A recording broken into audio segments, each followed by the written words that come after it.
a leitura, gente, é muito mais importante do que só contar histórias, né? Aquele momento que a mãe ou o pai está sentado lendo com a criança uma história, é uma oportunidade de comunicação, é uma oportunidade de vivenciar uma experiência que sem a leitura você não poderia vivenciar. Então, assim, acho que a leitura pode ser bem criativa também, sabe? Pai e a mãe podem se sentir autores do livro, a criança pode se sentir autor do livro, porque a história vai renascer a cada vez que ela é contada, que ela é lida.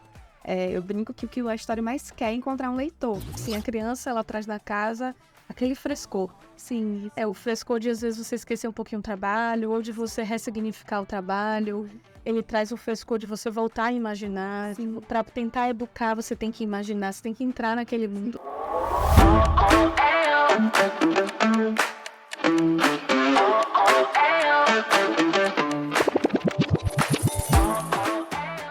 Bom dia, pessoal. Eu sou Eduarda Magaldi, sou médica otorrinolaringologista, especialista em plástica da face e rinoplastia. Bom dia, eu sou Adriana Monteiro, obstetra, especialista em parto. Esse é o Bom Dia, Doutoras, O bate-papo descontraído que você sempre quis ter com suas médicas favoritas. Hoje vamos falar sobre leitura, uma prática não muito habitual do brasileiro. Definitivamente não é um trending topic. De fato, a média de livros lidos por ano por pessoa no Brasil é 4,9. E mesmo assim, só 2,4 foram lidos integralmente. Muito diferente da média de 12 livros por ano por pessoa na Noruega, o país onde mais se lê segundo a Unesco em 2022. Mas há uma luz no fim do túnel. Apesar de estarmos diante de um declínio alarmante em números absolutos de leitores no Brasil, com 4,6 milhões a menos nos últimos 4 anos, o número de leitores na faixa etária de 5 a 10 anos cresceu, e a maioria lê todos os dias. E hoje vamos conhecer uma das responsáveis por esse aumento. Ela é escritora, ela é baiana, maravilhosa, está aí lançando os livros desde 2016, é sócia da editora Tibe, palestrante, tem mais de 20 livros publicados. Já conquistou o prêmio Jabuti em 2023, além do selo Distinção Cátedra 10 da Unesco. Gente, ela é catedrática. Emília Nunes! Obrigada, Emília. Obrigada. A Emília está aqui para falar sobre livros, sobre leitura na infância. Isso, muito feliz. A gente que agradece. A gente como mãe, né? Como leitoras. E, assim, fã, viu, gente? Estava aqui trocando figurinha com ela. No meio da pandemia, ela trouxe aí um alento, uma luz no fim do túnel, falando sobre livros, né? Lendo livros, como ela me disse aqui, mais de 200 livros lidos em família, ao vivo. Que bom. Emília, muito obrigada por estar aqui hoje com a gente. Eu queria que você contasse um pouquinho de onde surgiu mesmo essa ideia de tornar-se escritora, de onde veio essa inspiração e a vocação belíssima para escrever para crianças. O amor pelos livros veio na infância. Amor pelas histórias. Eu gostava muito dos livros, mas também gostava de ouvir qualquer história, assim. Às vezes tinha aquelas reuniões de adulto em casa, eu ficava assim no cantinho só para ouvir os causos que contavam. Então, desde pequena, sempre tive a sorte também de ser estimulada a ler. Então, na minha casa tinham livros e a escola também teve um papel fundamental. E professoras que traziam a literatura como uma arte, né? Na escola que eu estudava, tinha uma professora chamada Sala Schecker, que ela fazia umas aulas de música, que ela trazia poesia. Então, a gente começava a entender também a letra que tem um ritmo, que tem um som, que tem uma brincadeira, que tem um jogo. Daí eu fui crescendo, mas eu nunca imaginei que escrever poderia ser, para mim, uma profissão. Sempre me pareceu algo distante. Então, eu fui, né, desenvolvendo outras áreas. E quando eu me tornei mãe, eu me reencontro com os livros para infâncias. E aí, eu me reapaixono por esse universo. Então, eu começo a ler com os meus filhos e falo, nossa, eu quero viver nos livros, eu quero isso aqui sempre. Então, eu começo a ler com eles e aí começa a surgir o desejo de empreender nessa área, né, de fazer uma editora. A gente criou um projeto, eu e meu irmão, que era de livros infantis personalizados. Então, a ideia é que cada criança pudesse entrar na história. E no comecinho, eu nem ia ser escritora, porque eu achava que não podia escrever, que era algo distante.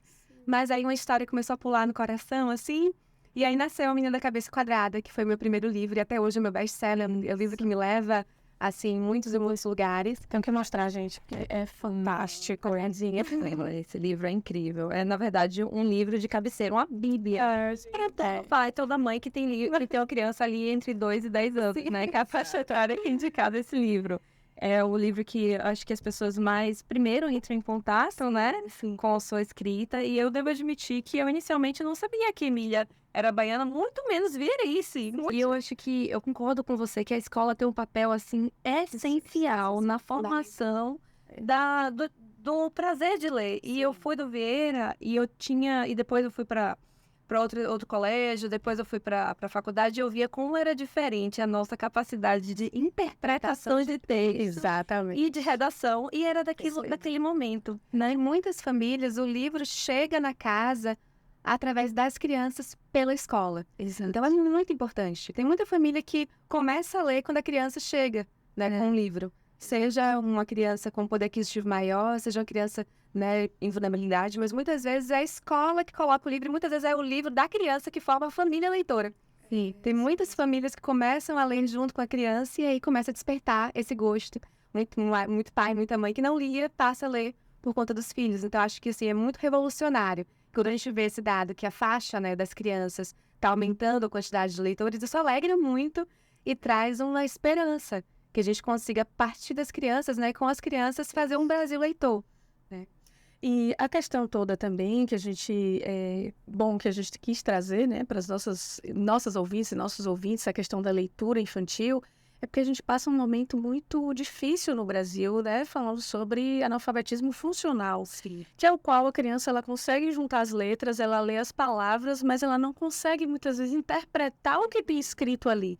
E eu acho que a ideia de fazer de trazer a importância da leitura, né, como Emília falou, para a família como um todo, talvez traga nessa família que está ali naquela situação de vulnerabilidade ou de analfabetismo funcional, o interesse novamente pela leitura, que é o que desenvolve a linguagem, que é o que desenvolve o cérebro, que é o que faz a gente evoluir na vida, né? Porque a leitura, gente, é muito mais importante do que só contar histórias, né? Aquele momento que a mãe ou o pai está sentado lendo com a criança uma história, é uma oportunidade de comunicação, é uma oportunidade de vivenciar uma experiência que sem a leitura você não poderia vivenciar, é uma oportunidade de diálogo também, é uma oportunidade tão rica que eu acho muito lindo isso, esse dado de que aumentou o número de leitores pequenos, né, de 5 a 10 anos. Significa que a gente está fazendo o nosso trabalho, a gente está trazendo livros. E o primeiro livro da Emília que eu trouxe lá para casa, eu não sabia de quem era, me interessou muito mais pela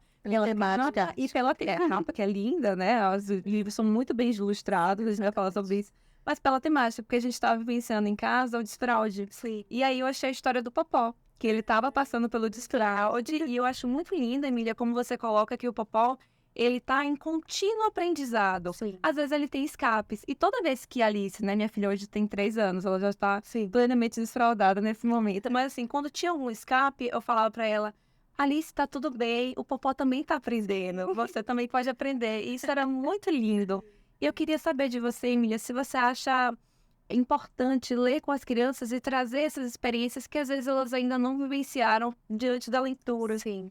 Eu acredito que o momento da leitura é o momento de fortalecer vínculos, né? Vínculos afetivos. Então, quando a gente está ali com a criança, lendo com ela, a gente está dedicando o nosso tempo.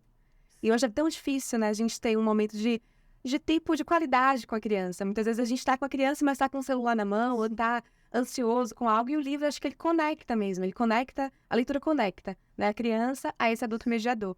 E os temas que a criança está vivendo, eu acho que é muito gostoso para a criança poder ver aqueles personagens que estão vivendo situações parecidas e muito reconfortante para os pais também. Porque tem muitas fases que, né, baixa aquela sensação, será que tá tudo bem com o desenvolvimento do meu filho? Será que não tá? Então, por exemplo, o desfraude, eu trago isso, né? Popó não é grande nem pequeno, ele está crescendo, ele está aprendendo coisas. Então, ele está naquela fase que ele já faz algumas coisas sozinho, mas outras coisas precisam de mediação ainda, né? Naquela área de desenvolvimento proximal ali. E aí, mostrar para a criança e para o pai que, olha, o desfraude é um processo que pode ser gentil. Né? A gente pode ter gentileza nesse lidar com a criança. E quando a criança se identifica com o personagem, eu acho que dá aquele quentinho no coração, né? E o pai e a mãe também. Eu brinco, o primeiro dessa coleção que eu escrevi foi a Jacarezinha que Mordia. E eu brinco que eu escrevi porque eu era uma dona jaca. Eu vou pra lá, minha filha, gente. E aí, assim, às vezes a mãe fica desesperada. Gente, minha filha tá mordendo e agora?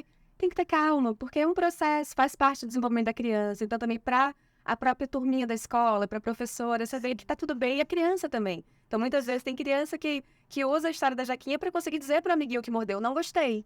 Porque ele viu que os outros amiguinhos, né, da Jaquinha disseram. Mas ela continua sendo da turma, ela continua sendo acolhida, né? Porque tem aquele movimento também de quando uma criança morde, então o grupo das mães fica aí polvorosa. Não pode ser assim, a gente precisa acolher essa família como um todo, né? Essa mãe, essa professora, porque deve ser desesperador ser professora. E tem uma criança que tá mordendo na sala. Então, assim, trazer o tema para as crianças de uma forma leve, de uma forma lúdica, de uma forma amorosa, carinhosa, e ao mesmo tempo sem ficar querendo dar muita lição de moral, porque também a criança, ela saca, ela vai falar, eu não quero não esse livro, porque, né? Eu acho que um acolhimento para as mães também. Eu acho que vale a pena a leitura para as mães. Então, assim, eu sou mãe de um filho que foi mordido e agora eu sou mãe de uma filha que morde. E quando Larinha chegou na escola, eu avisei as professoras, né? Antes dela entrar, meu Deus, ela é tão fofinha, ela é tão lindinha. Eu falei, mas ela morde. Eu preciso que vocês todas fiquem de olho nela, para ela não morder as outras crianças. Porque ela faz isso quando tá feliz, ela faz isso quando ela tá frustrada, ela faz isso porque é o jeito dela se expressar. Ela ainda não desenvolveu, né? Exato. Comunicar e tá tudo bem, porque ela é pequenininha. Ela é pequenininha. E achei legal porque a escola trouxe essa temática, né, de forma para as crianças através da leitura e para as mães em casa lerem também artigos. Achei muito legal o pessoal da escola. Muito lindo isso, porque eu acho que pouco se fala a respeito da família da criança que causa dor. Pois é. Muito se fala sobre as crianças que estão sofrendo bullying, estão sofrendo qualquer coisa de parquinho, né? Estão recebendo murros e tal. Como se nós não nos preocupássemos, elas se trazerem Os culpados, né? São essas famílias as que mais sofrem muitas vezes, porque já estão... no caso da mordida, enfim, às vezes é um ponto único, mas tem crianças que mordem, batem, xingam, fazem tudo ao mesmo tempo. Esses pais, eles estão atentos, eles estão levando a terapia, eles estão fazendo tratamento com múltiplos profissionais, eles precisam desse acolhimento. A gente precisa expandir a ideia da criação como algo que não é tão individualista, né? Esse é o seu filho, é meu filho. Não, é a comunidade. Então, quando a gente pensa dessa forma, a gente consegue ser mais gentil, ser mais acolhedor. Isso. E eu acho que a literatura também ajuda muito nisso. Muito. Porque a gente consegue ver a dor do outro. Porque muitas vezes uma mãe dessa, ela tá tão sofrida porque o filho tá mordendo que ela não tá conseguindo perceber que, nossa, tem outra mãe do lado de lá que também tá passando por um desafio. Então, se a gente consegue, né, ser mais empático um com o outro. Isso.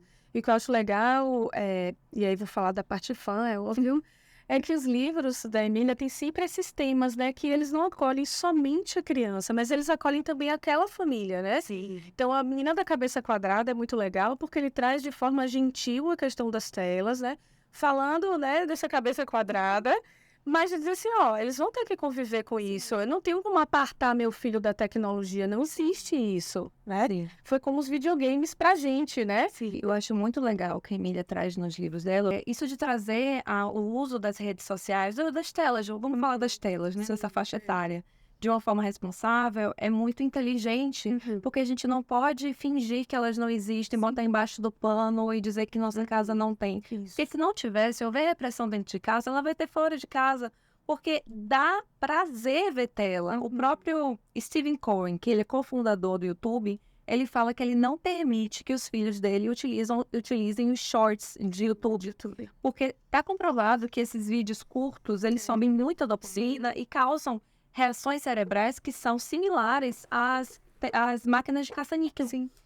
Com muito vício e dificuldade de atenção e concentração depois de tirar esses estímulos. E esse é meu argumento com meus filhos. Eu falo, vocês não podem assistir fortes, porque o dono do YouTube não deixa os filhos dele, então eu não vou deixar a responsabilidade com vocês.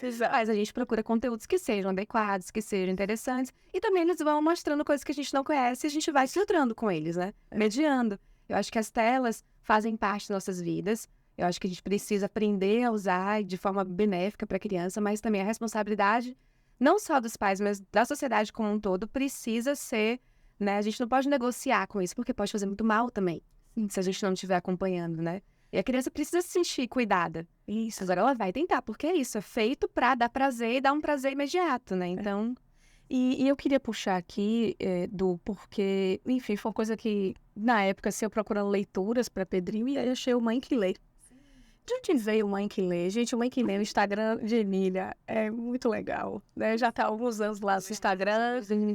Desde 2016. E eu queria que você falasse um pouquinho sobre o projeto, de onde surgiu esse desejo. O Mãe que Lê vem dessa mãe apaixonada pelos livros para a infância, que queria compartilhar com outras mães. Porque esse encontro também, essa troca, né?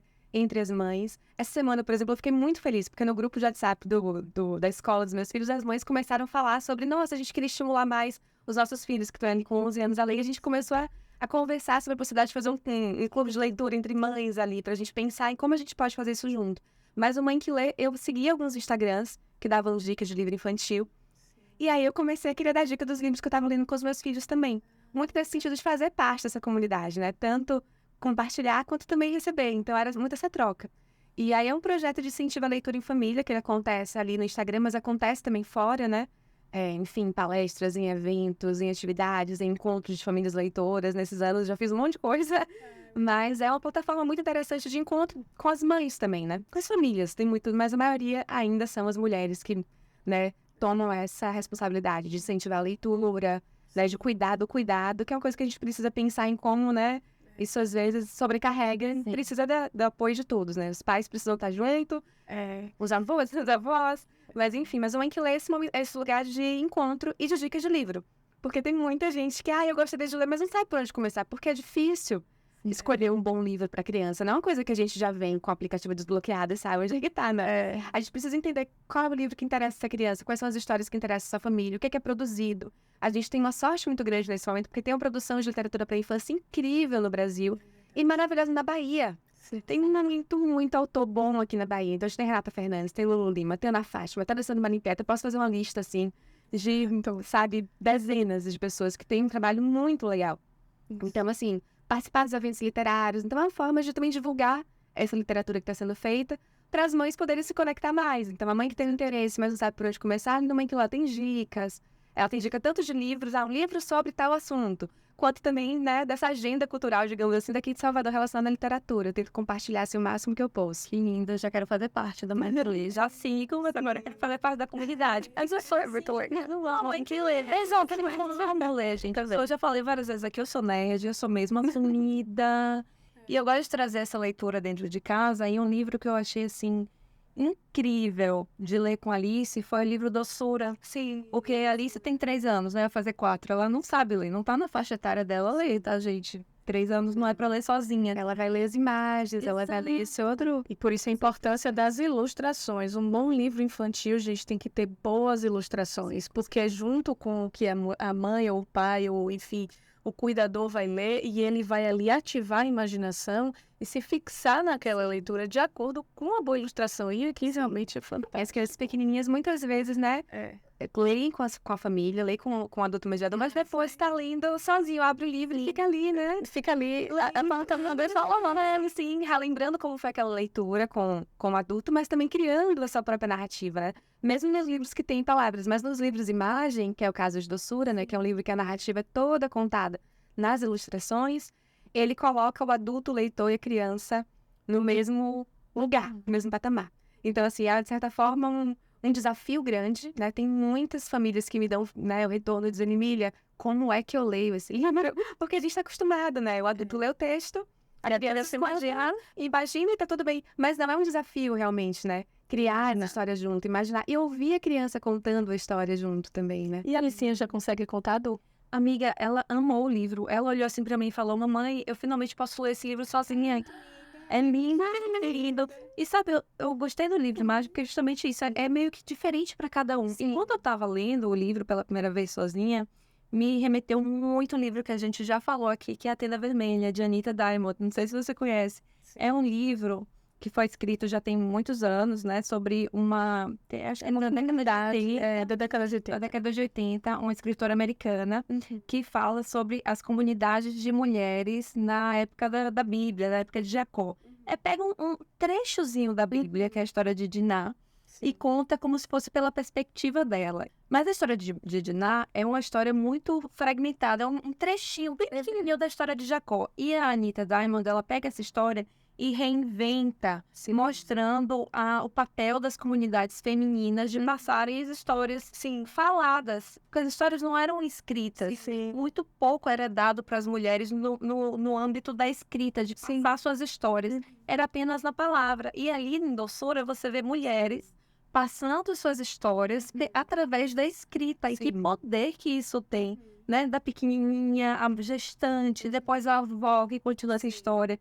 aquilo me pegou de uma forma, assim, tão profunda, tão íntima, que eu achei, assim, belíssimo. Parabéns, realmente, se eu pudesse dar o prêmio Jabuti, eu daria outra vez. E porque suscita na gente adulto também imaginação, né? Então, eu leio para os meninos desde bebezinho, assim, né? Pelo hábito mesmo. Em casa, a gente sempre leu muito. Meu pai tinha boca de revista, como a galera sabe. Então, a gente tinha livro pela casa inteira. Sim.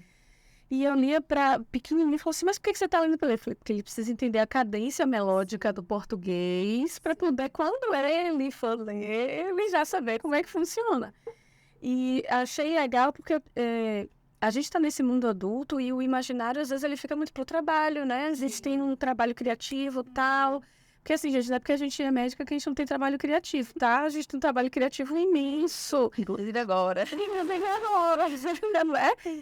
E daí eu falava assim, brinca com seu filho. Fica, cara, como é que eu vou brincar com o menino? Então eu vou ler, porque nem eu sei ler. E os livros de bebezinho, gente, assim, às vezes não tem nada, é só imagem, né?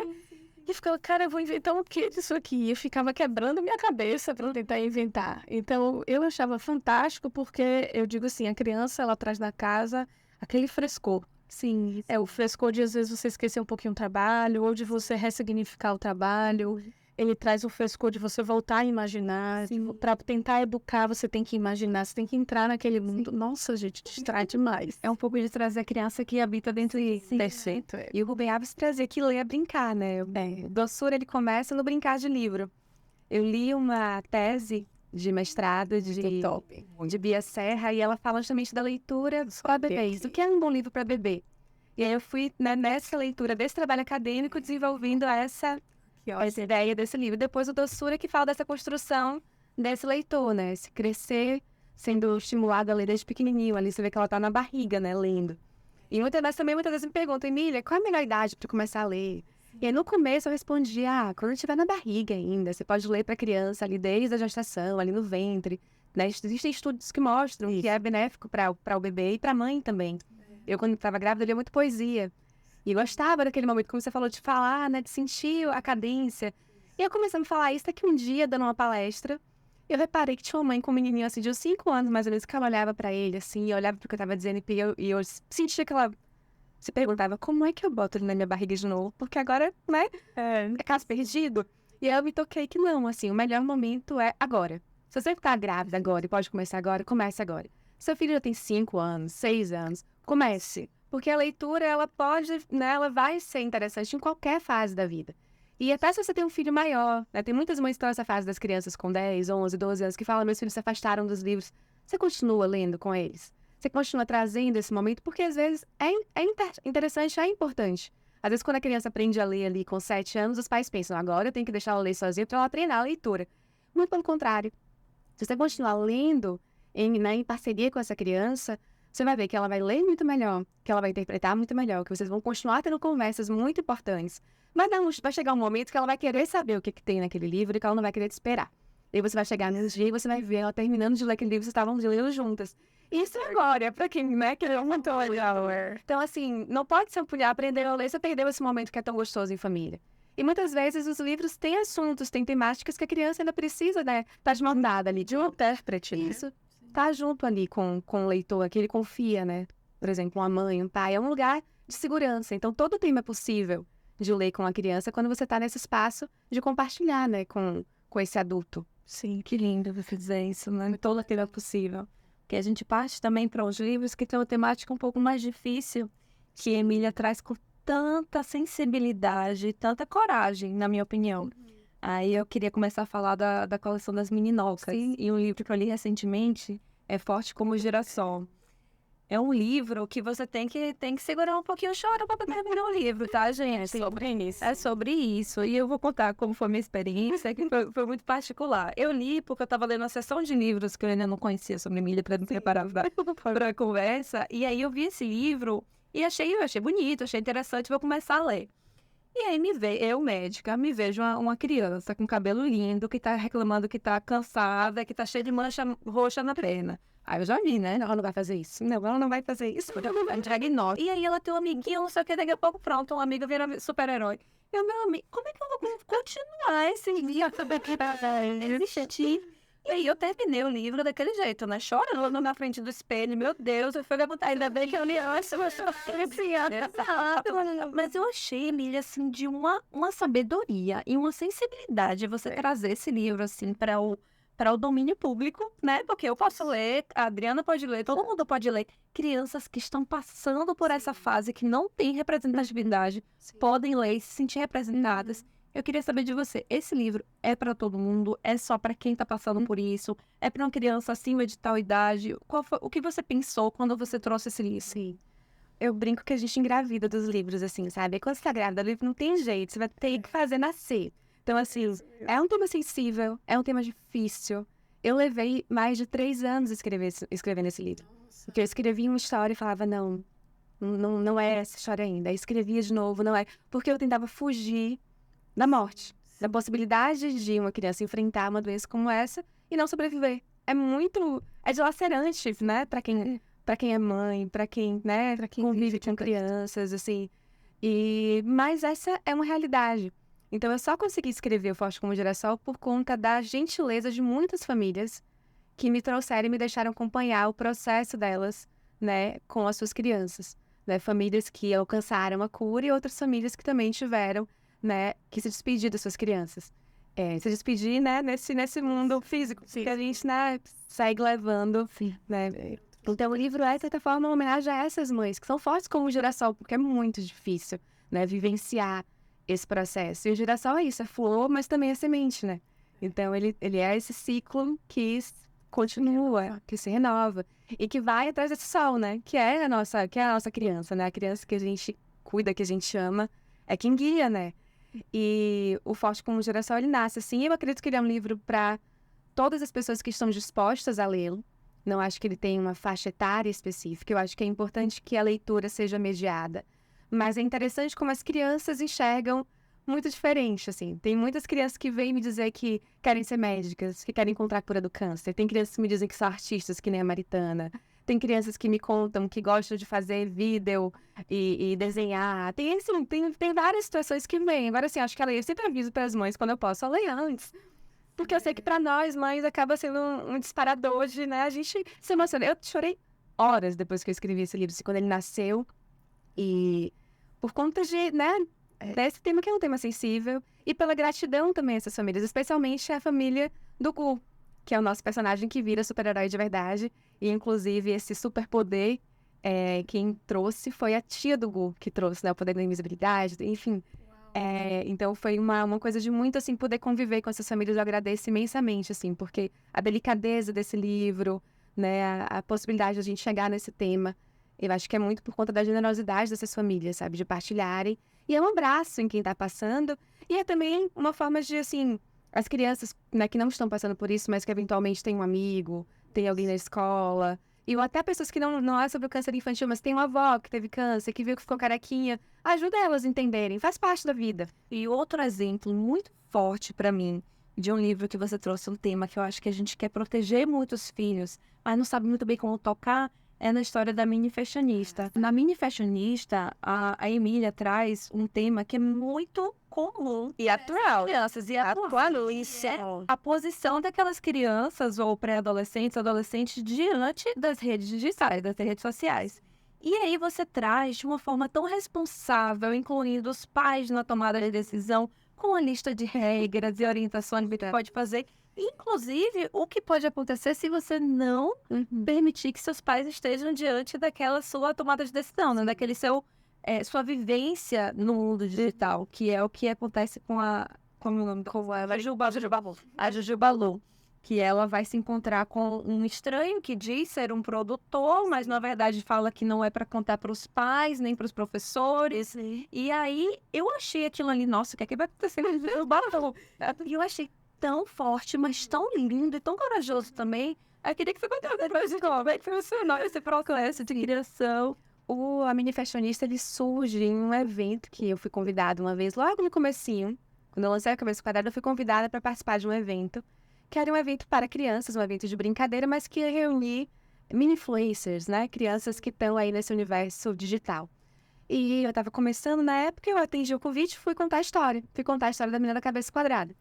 E aí, nesse evento, eu me deparei com uma menininha e com sua mãe.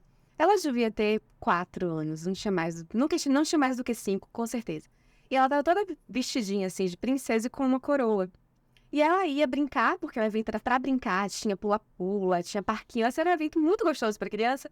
Mas toda hora que ela se desarrumava um pouquinho, a mãe falava, volta aqui. Aí botava a coroazinha. Aí ela ia fazer outra coisa, a mãe puxava de novo. Todo tempo, assim, a menina querendo brincar e a mãe puxando pra que ela tivesse apanhada, impecável. Nossa. E a menina, você via, assim, aquele olhinho brilhando, uma criancinha. E aí teve uma hora que ela brincou com mais vigor e ficou meio desgrenhada, assim, o cabelo, a tiara, Ela brilhou, tá uma delícia. A mãe pegou a menina, eu vi assim, e falou assim, você vai destruir tudo que a gente construiu até agora. E eu pensei, gente, o que que uma criança de 5 anos pode fazer de mais importante do que brincar? Nada. Sabe? Não tem nada mais importante. O que que essa menina de 5 anos construiu que ela vai destruir, sabe? Ao brincar. E aí, assim, eu fiquei com aquele coração partido, sabe? Então, aquela história começou ali, encontrou esse lugarzinho, assim, e ficou no meu coração. E aí, eu fui também pesquisando, entendendo. E quando as meninocas surgiram, eu falei, não, eu vou fazer um livro pra essa mãe ler com a filha. E eu ainda vou fazer uma pegadinha, porque o nome do livro é A Mini Fashionista. Então, as meninas, né, muitas vezes compram, as mães muitas vezes compram quando não leem. No fundo, tem dizendo exatamente o que que é. Mas muitas vezes compram porque, não, minha filha é fashionista, então eu vou levar esse livro, ela vai gostar.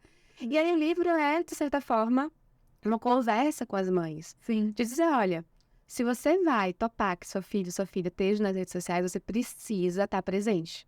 Você precisa estar com ele. Você não pode, né, deixar a criança... É uma praça pública, gente. A gente não deixa nossas crianças pequenas sozinhas na praça. A gente não vai levar no Campo Grande e falar, fica aí que eu vou ali, daqui a pouco eu volto. Não existe isso. A gente fica ali de olho, e a gente vai ensinando. A gente ensina a atravessar a rua. A gente ensina, né, como lidar com os estranhos, com os estranhos.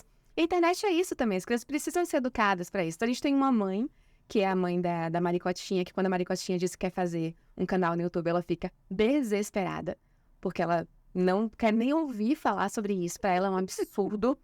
E tem a mãe de Dirinha, que é uma mãe, a filha é super tecnológica, gosta muito desses assuntos. E a mãe dela percebe que, olha, mais cedo ou mais tarde, minha filha vai estar nas redes sociais. Mais cedo ou mais tarde, minha filha vai estar nesse universo. Então, por enquanto, eu quero estar junto com ela. Então, elas não fazem um canal, elas postam no canal das mães, né? Elas produzem conteúdo. Então, elas brincam disso, de fazer um roteiro, de fazer uma gravação, de editar um vídeo, que são crianças, né? Crianças hoje em dia com 8, 9 anos têm total aptidão para fazer isso. Elas conseguem competência tranquila de editar. É muito fácil, né? Muito fácil. Mas é um trabalho criar um vídeo legal, um vídeo divertido, né? É um trabalho criativo. É um trabalho criativo, exatamente.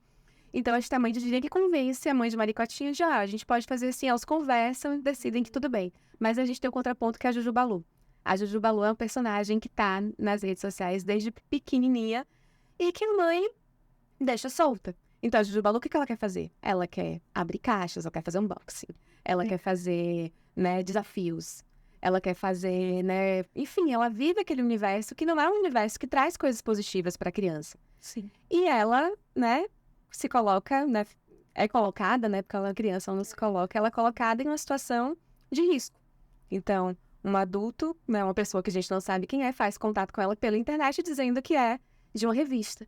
E que quer que ela vá, e não pode ser com os pais, porque no primeiro dia tem que ser muito, muito autêntico. Só que aí, enfim, o risco tá aí, mas a sorte é que a Maricotinha e a Girinha, que são crianças que tinham sido educadas, né, sobre os riscos da internet, educadas sobre o que fazer, elas conseguem, né, convidar, né, chamar os adultos, né, as famílias, e elas conseguem, não acontece nada com a Juju Balu, gente. Juju Balu, ela é salva. Ela é salva, gente. Dá tudo certo. Mas o recado fica... Mas o recado, gente... Então, a gente não sabe quem estava lá. Podia ser, de fato, uma pessoa da revista de moda. Podia ser qualquer coisa. Mas podia ser também um risco grande. Então, assim, aí depois a Juju Balu, ela entra na turma das meninas. Eu quis também trazer isso, sabe? Não é uma coisa de dizer, essa criança... Isso, é uma criança. Então, assim, a própria mãe se dá conta também. Poxa, tô vacilando, não tá legal pra minha filha. Minha filha tá correndo risco. Então, elas vão fazer vida juntas e, enfim, né? O importante agora é se divertir, né? Mais importante do que as curtidas são esses momentos que elas estão vivendo. E aí é mais ou menos sobre isso. Fala sobre bullying, né, também, de certa forma, porque a Juju Balu é terrível no começo. Às vezes a gente não consegue ter essas conversas com nossos filhos, né? A gente prefere, como eu disse antes, colocar embaixo do tapete, não usa... Finge que não existe. Finge que não existe. Na minha época não tinha, então você consegue sobreviver sem isso, né? Mas a verdade é que as crianças estão inseridas nesse mundo hoje. A gente precisa aprender a utilizar com responsabilidade, com educação. às vezes fica um pouco o contraponto de tipo, não quero que meus filhos façam sexo. Então, não vou falar sobre educação sexual. Se você não falar, eles vão aprender em algum lugar. Então, vão trazer a conversa para dentro de casa. Claro, na idade apropriada, com o linguajar apropriada, respeitando o que a criança quer aprender, né? O que a criança está disposta a aprender naquele momento, mas sim, trazendo a conversa. Então, ela pode ser muito esclarecedora e muito importante. E acho que os livros ajudam justamente os pais nessa dificuldade. Porque, assim, gente, a gente está falando hoje em dia de telas. Mas na época da gente era TV. Sim. Que nossos pais não tiveram acesso na infância deles, boa parte deles, né? E os nossos avós que também não tiveram acesso. Então, assim, sempre haverão desafios a respeito do que a criança está sendo exposta do mundo, né? E sempre algumas coisas vão continuar. Não fale com estranhos, né? Não se coloque em situações de risco. Sim. Tem algumas coisas que não mudam. Então, tem conselhos que minha mãe me deu, que ela recebeu da mãe dela, e que eu vou passar para as crianças, que é isso, olha... Não é da realidade, né? Não aceita coisa de estranho, né? Assim, se o estranho der a mão para você sair, não vá. Se papai e mamãe não conhecem, você não pode ir. Sim. E isso vai se aplicando à internet também. E eu acho que a leitura traz para nós pais, jovens pais principalmente, que a gente está nessa questão do não quero fazer como os meus pais, Sim. mas também não sei o que fazer. Né? Isso a gente está vivendo nesse momento. Eu não sei como é que faz, não quero fazer como os meus pais. Sim. Nossos pais. E eu acho que os livros, eles trazem essa facilidade da família conversar de temas espinhosos, né? Sim. De uma forma leve e que, às vezes, diz ao pai e à mãe assim, o caminho continua sendo esse mesmo, viu? É esse aí, né? Eu acho que você traz esse frescor, Emília, que eu acho muito legal, de temas atuais, de temas que a gente está vivendo, mas com os conselhos que eu digo assim, são da vovó, né? Mas trazidos para a vida real. São conselhos da vovó, né? São tipo assim, olha, pais, continuem observando, continuem presentes, Acompanhando. E assim, e se internem da realidade dos seus filhos, né? A gente precisa conhecer. Não é simplesmente dizer, afastar 100%, mas conhecer. E também, às vezes, afastar 100%. Às vezes, isso não é pra você. Por exemplo, eu falo com meus filhos, vocês não vão ter celular. Meu filho tem 11 anos, minha filha tem 11. Vocês não vão ter celular por enquanto. E eu ainda tô decidindo, porque antes era 14, agora estão me dizendo, né? Os estudos estão dizendo que talvez seja legal segurar mais um pouco. depois dos 16. Vamos ver com vocês, assim. A gente vai construindo isso junto. E eles escutam. Eles sabem. Aí eles, às vezes, falam, mas todo mundo da minha sala tem. Eu falo, todo mundo não, que eu sei que tal e tal e tal, não tem ainda. E mesmo que tivesse todo mundo, você não é todo mundo. A gente tem que dizer isso. Você também vai dar.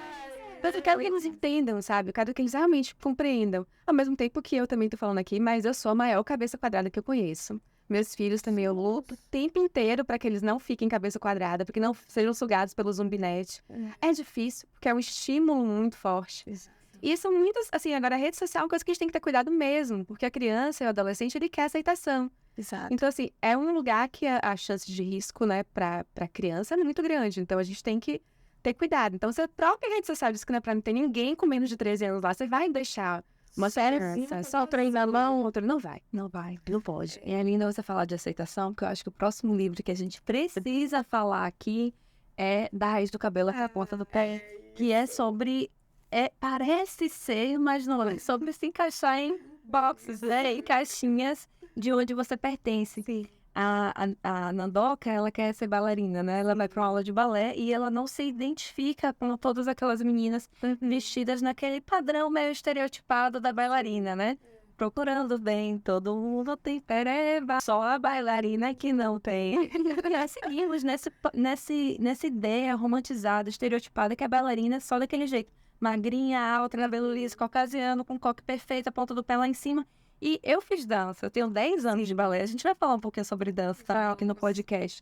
A dança, ela inclui todo mundo. Sim. A dança é para quem quer dançar, é uma forma de se expressar. Não é só para esse perfil estereotipado da Margot Robbie, Barbie, assim. Não é só para ela, entendeu?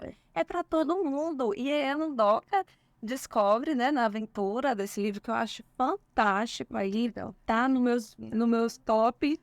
não sei quantos de mídia, porque são muitos, mas tá nos top com certeza, que é para ensinar a valorização das diferenças e que toda menina realmente é bonita, que deve se sentir bonita. E como é importante a gente ensinar para as crianças desde cedo que porque elas são bonitas do jeito que elas são. Porque a beleza, a gente sabe, né? Que a criança que recebe esse feedback desde cedo, de que ela é bonita, de que ela é atraente, ela tem um feedback positivo, vai se sentir melhor, que isso vai alcançar a vida dela toda. Ela vai conseguir mais empregos, mais oportunidades financeiras e mais reconhecimento dentro da sua carreira, porque ela tem esse feedback de que ela tem valor, a beleza está muito associada a valor, né? Sim. Então, a gente permitir que mais crianças se sintam bonitas desde cedo é de uma força inesgotável. É muito lindo. Ah, eu amo essa história. Confesso que, né? Modéstia à parte, eu acho que essa história foi assim, foi legal. E aí eu, né, vou dar os créditos, porque essa história nasce numa conversa entre amigas. Que eu acho que é a beleza, assim, de ouvir as outras mulheres, né? Então a gente conversava da experiência de duas amigas no balé. Eu não fiz balé. Então eu não sabia muito como era esse universo. Eu fui pro futebol, eu achava assim, eu era uma menina que gostava de estar com o joelho ralado. Eu gostava de subir, então eu achava que o balé não era pra mim, que é um pouco a coisa quando Nandoka chega. Não é porque ela não gosta do rosa, não é porque ela não gosta, mas é porque ela fica insegura. Será que essas meninas vão gostar de mim? Elas parecem ser tão perfeitas, elas parecem ser tão, né, tudo tão certinho. Será que eu me encaixo? Será que, né? E aí quando ela vai dançar, e ela ama dançar, que ela dança, sabe, tipo assim, com a verdade, com o coração, os cabelos dela se soltam. E é a primeira vez que isso acontece na aula de balé. E as outras meninas ficam impressionadas e a Nandoka não consegue fazer a leitura do que elas sentiram daquilo. Eu acho que as meninas não gostaram dela, que as meninas, né, acharam aquilo estranho. Uma das meninas ri, né, ri de nervoso. E aí, na aula de balé seguinte, elas vão todas de cabelo solto. E aí, cada uma traz a sua identidade, né, que tá na força do seu cabelo solto e que tá nas roupas que elas escolhem, tá nos gestos que elas fazem. E aí é um pouco sobre isso, né, que toda menina é bonita do jeito que é, da raiz do cabelo até a ponta do pé. Então, depois elas voltam pro balé, elas usam coque, no final elas estão todas de coque. Tá tudo bem também você ter, né, uma metodologia, né, regramento, dress code. Mas tá tudo bem dançar também, né, fora disso. Sim, né? sim. E foi porque duas amigas conversavam sobre isso. Uma era mais gordinha, tinha o cabelo bem cheio e contava como em muitos momentos sofreu, né? Entre as próprias coleguinhas mesmo. E a outra também era mais gordinha, negra, com cabelo crespo, também contando como aquela experiência lá na década de 80, 90 não foi uma experiência tão acolhedora. E aí a Nandoka vem pra isso, pra dizer que toda menina é bonita do jeito que é, toda criança é bonita do jeito que é, da raiz do cabelo, da ponta do pé, que todo mundo pode dançar, que todo mundo pode se expressar, que todo mundo pode ter sua identidade. E o que eu mais gosto desse livro é que quando cada uma vai chegando, Nandoka vai vendo e ela acha beleza em cada uma delas, sabe? Nossa, como ela é bonita. Aí chega a outra que é completamente diferente, nossa, como ela é bonita. E ela também vai se sentindo bonita, porque ela que inspirou aquelas meninas a soltarem o cabelo, então ela vai percebendo seu valor também. Então é um pouco sobre sororidade, né? Da gente poder amar as nossas amigas, ser amada por nossas amigas, não ter essa competitividade entre as mulheres, né? Cada uma é de um jeito. E essa beleza está junto, e a gente vai se construindo também, né? Olhando os nossos pares, né? A gente olha e fala, nossa, eu tenho uma amiga tão incrível, eu devo ser legal também. Nossa, olha que incrível que ela faz. Você se inspira, isso, né? Aquece as pessoas. Aquece o coração. Eu acho que a gente passou um período grande, né, de não falar do belo, né? Não falar da beleza de cada um, porque seria feio dizer que a menina é bonita, tem que valorizar a inteligência, ou a garra, ou outras coisas. Tipo, negar essa questão do ser belo. Valorizar ser inteligente, ser educado, ser... Isso, exatamente. Beleza fica em secundário. E não é, né? Faz parte da menina, né? Da autoconfiança dela entender que o cabelo dela do jeito que ela é tá legal, né? Que existem alguns lugares que tem um dress code, né? Pra ir pra escola você tem uma farda, pra você trabalhar quando ficar adulta tem uma farda, muitas vezes, né? E que tá tudo bem, que dentro daquele dress code a gente pode soltar os cabelos, a gente pode mostrar o nosso sorriso, a gente pode, né, valorizar os nossos olhos, os nossos trejeitos, que falam muito da nossa família, da nossa ancestralidade. Veja que eu tinha os cabelos lisos e e fiquei super feliz que na adolescência meus cabelos cachearam, então meus cabelos eram assim, né? E ficaram mega cacheadões e era o contrário, todo mundo queria ter os cabelos lisos e eu tinha um cabelo assim. Ser bonito é se sentir bem consigo mesmo na frente do espelho. É isso, da forma que vier, sabe? Você não precisa... Você não tá te incomodando, não mexa. Se tá te incomodando, mexa. Sinta-se bem diante das possibilidades tecnológicas e segurança de se sentir bem. E que bom que a gente tá trazendo crianças se sentindo bem desde cedo, através da leitura. E eu acho que eu queria falar só mais de um livro antes da gente chegar na minha roupa, que foi um livro também que me impactou muito ao ler, que é o Chorar é Como Chover. E é isso, gente. É o seu livro mais novo, né, menina? Nossa, ele é muito. Ele é muito legal.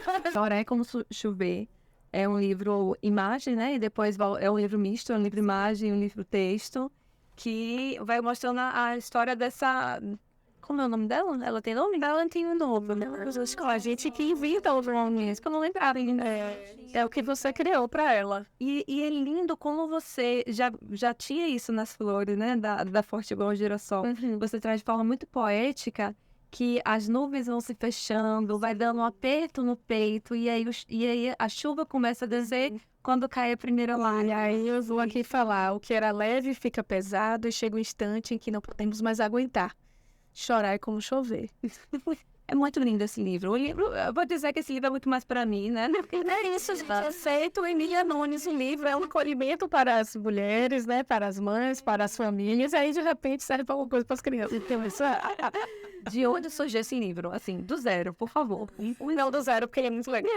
Ele nasce como uma poesia, essa observação, né? Eu sempre fiquei muito impressionada com essa ideia de que as nuvens são gotículas de água, sabe? Eu sempre fiquei assim, muito, nossa, elas ficam leves o suficiente para, né, voarem, mas em algum momento que elas se juntam, que elas condensam, elas precisam chover, né? A nuvem, ela precisa em algum momento, né, voltar para a Terra, voltar para esse ciclo, né, chover.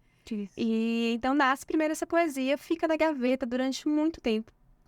Quando eu conheço o trabalho do Lincoln Marinho, a importância dos ilustradores, assim, eu devo dizer que, nossa, eu sou apaixonada por todos os ilustradores com que eu já trabalhei.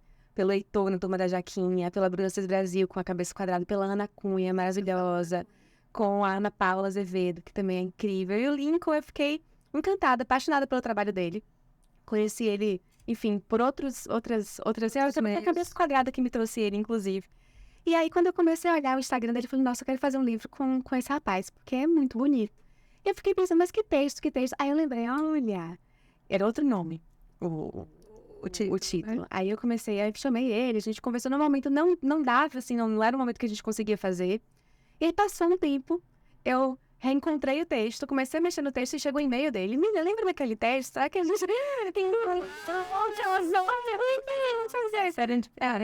E aí eu comecei, assim, ele tinha um texto, que é essa poesia, e tinha um roteiro, digamos assim. Eu pensei, não, como é que a gente transforma essa poesia em um livro ilustrado, né? O que a gente quer, o que eu quero trazer com isso? Qual é a história que essa poesia conta? Que fala sobre isso, sobre os sentimentos, fala sobre, de certa forma, ela escolheu levar o peixe para casa, né? E depois, ela lendo um livro, ela sonha, ela se toca, que talvez isso não tenha sido a melhor escolha. E tem muitos sentimentos que acontecem, que atravessam a infância, que não são tão coloridos, assim, que não são sempre tão alegres, assim. Criança também sente, né, culpa, criança também sente dúvida, ela também sente remorso, ela também sente outros sentimentos. Então, Lincoln traz um livro com a paleta de cor bem reduzida, né? É uma paleta de cor ali no cinza, no preto, no azul. Traz um peixe colorido, né? O peixe é laranja, então traz esse contraponto. Mas é para falar um pouco sobre essas emoções, né? Então, ele é construído como um livro-imagem no começo. Eu acho que muito para a criança ir se habituando e entrando nesse sentimento do texto mesmo, né? E aí depois vem uma poesia, que as imagens continuam também super poéticas. E é isso, traz esse tema das emoções, dos sentimentos. Traz esse abraçar e acolher todos os sentimentos. E quando chover também a gente pode dançar na chuva. Então traz um pouco disso também, que a chuva também depois, né, passa, vai vir as poças de água que a gente pode brincar. Às vezes surgem arco-íris no céu. Então, assim, ele é um pouco sobre isso. E é um livro que eu tô amando, assim, eu ficava muito curiosa e preocupada, confesso, em como é que eu ia contar essa história. Porque, por exemplo, Cabeça Quadrada é um livro fácil de contar. Você vai na escola, coloca a Cabeça Quadrada, eu conto a história, a gente brinca, a gente dança. E eu, ai, como é que eu vou fazer Chorar Como Chover? Mas, assim, foi uma experiência incrível. Primeiro eu fiz com o Estevão Dantas na sanfona, depois eu fiz na Lua Nova com o Diogo Flores, que foi incrível, ele trouxe uns elementos de percussão, um violão lindo. E fiz nesse último final de semana com o Grupo Ciranda. Sim, que foi fantástico, assim, elas trouxeram muitas brincadeiras, muito samba de roda, muito Dorival Caymmi. Foi, assim, às vezes é isso, a história, ela desdobra para muitas possibilidades, né? Então, assim, acho que a leitura pode ser bem criativa também, sabe? Pai e a mãe, eles podem se sentir autores do livro, a criança pode se sentir autor do livro, porque a história vai renascer a cada vez que ela é contada, que ela é lida. Eu brinco que o que a história mais quer é encontrar um leitor. Não adianta nada escrever um monte de livro e ele ficar ali na estante. Ela precisa encontrar o leitor, sabe? E essa dança acontece quando alguém abre o livro e lê. Então, ele vai, assim, nesse sentido de falar sobre sentimentos.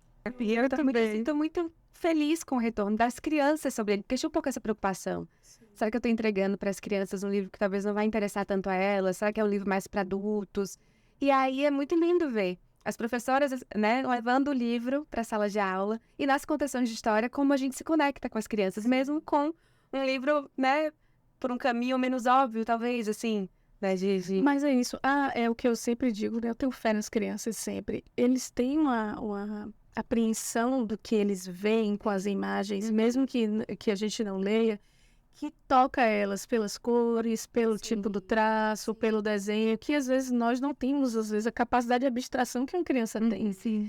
E o que eu acho legal desse livro é que ele fala desses sentimentos que nem a gente adulto tem facilidade de falar sobre a tristeza, a frustração, sobre tudo bem chorar numa sociedade que é criada para não chorar, tem que ser forte, a felicidade seja forte, né? Mas por que você tá triste? Eu tô triste porque é com meu filho, né? Enfim, a gente trocou de carro e meu filho, por que você tá triste? Porque trocou de carro, mamãe. Eu não consigo aprender a tristeza dele. Eu fico triste. É isso, né? Então, e esses sentimentos que nem sempre são tão lineares, fáceis. No final, a gente não sabe se ela tá chorando porque ela tá com saudade do peixinho que ela soltou. A gente não sabe se ela tá chorando porque ela Tá feliz porque fez a coisa certa. Ou se pensa por tudo. Porque muitas vezes é isso, né? Muitas vezes é sobre um conjunto de coisas. Exato. E a gente volta sobre a importância de sentar com a criança para ler, né? E ser uma mãe, como todos os nossos ouvintes, né? São mães, trazer a leitura em todas as... Uma mãe que lê, ser uma mãe que lê. E nossa família que lê, né? Ele lê, sem a família que lê. Termos todas famílias que leem, trazem esse repertório amplo para as crianças desde a tenridade. Vamos pra queimar roupa?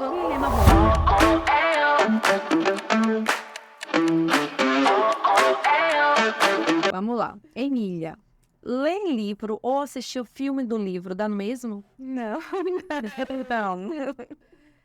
Eu gosto mais de ler o livro. Mas eu gosto muito de assistir depois também, né, o filme do livro. Eu acho sempre muito interessante. E, normalmente, o livro...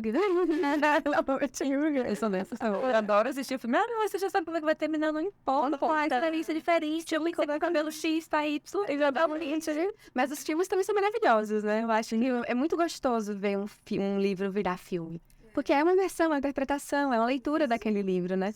E hoje em dia, nossa ajuda também a chegar em muito mais leitores, né? Muitas vezes as pessoas conhecem as séries, os filmes, e depois vão conhecer o livro. É ótimo. Para quem, né? Para quem quer que as pessoas leiam, é ótimo. Porque muita gente vai ficar curiosa e vai ler o livro. Com certeza. Agora, ler o livro físico ou ouvir o audiobook dá no mesmo? Bom, eu acho que tem diferença, assim, do ponto de vista, não sou médica, não sou dessa área, não conheço tantas pesquisas, mas acho que é diferente. Mas acredito que é muito bom também ter formatos diferentes. Porque acho que mais importante do que a gente lutar pelo livro físico, eu acho que é muito importante também, gente, não é sobre isso, mas é dar acesso à leitura. Então, por exemplo, o audiobook vai possibilitar que muitas pessoas que não têm a possibilidade de ler um livro físico escutem aquela história. Ou, né, alguma pessoa que tem uma especificidade que precise, né, que seja melhor para ela aquele formato. Então, os formatos, acho que quanto mais formatos a gente vai, quanto mais a leitura for acessível, eu acho melhor. Acho bom. Concordo. Eu também. Que dica você daria para alguém que quer começar a ler hoje, não tem o hábito, seja para si mesmo ou para a família dentro de casa? Comece agora. Leia um livro, sabe? Busque um livro e leia. Vá na biblioteca, vá na livraria, pegue emprestado um livro e persista. Porque nem sempre a gente vai pegar de cara aquele livro que a gente vai amar e que a gente vai pensar, nossa, que incrível. Então, assim, tem que persistir. Converse com outros leitores, converse com outras pessoas. Vai na livraria, conversa com o livreiro, pede indicação, folheia, leva tempo fazendo isso, sabe? Tipo assim, se dedique a escolher também. E persista. E para as crianças, especialmente, assim, hoje tem livro, tem leitura. Então, ter livro em casa. Às vezes eu deixo o livro em cima do sofá, do lado do controle remoto. Eles vão ligar a TV, vão assistir. Mas em algum momento eles vão ver aquele livro, eles vão ler. Eu canso de chegar em casa, eles estarem com os livros que eu deixei ali, né? Silenciosamente ali à mão. Mas nesse objetivo que eles leiam. Então, onde tem livro, tem leitura. E para fechar, como você enxerga o papel da literatura na transformação social? Eu acredito que ler para uma criança é uma declaração de amor. Eu digo no fundo de doçura que é uma revolução feita pelo afeto. Então eu acredito muito nisso. Eu acho que a gente muda o mundo quando a gente lê. Especialmente quando a gente lê com as crianças. Lindo. É isso, Amiga, muito obrigada. Foi maravilhoso tê-la aqui. Por favor, conte para nossos ouvintes onde elas podem te encontrar, quais são seus arrobas. Espero vocês no Instagram, @mãequelê. Assim, ó, mãe que lê.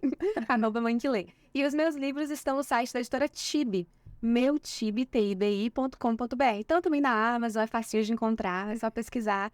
E espero vocês principalmente aqui em Salvador, nos eventos literários, nos lançamentos.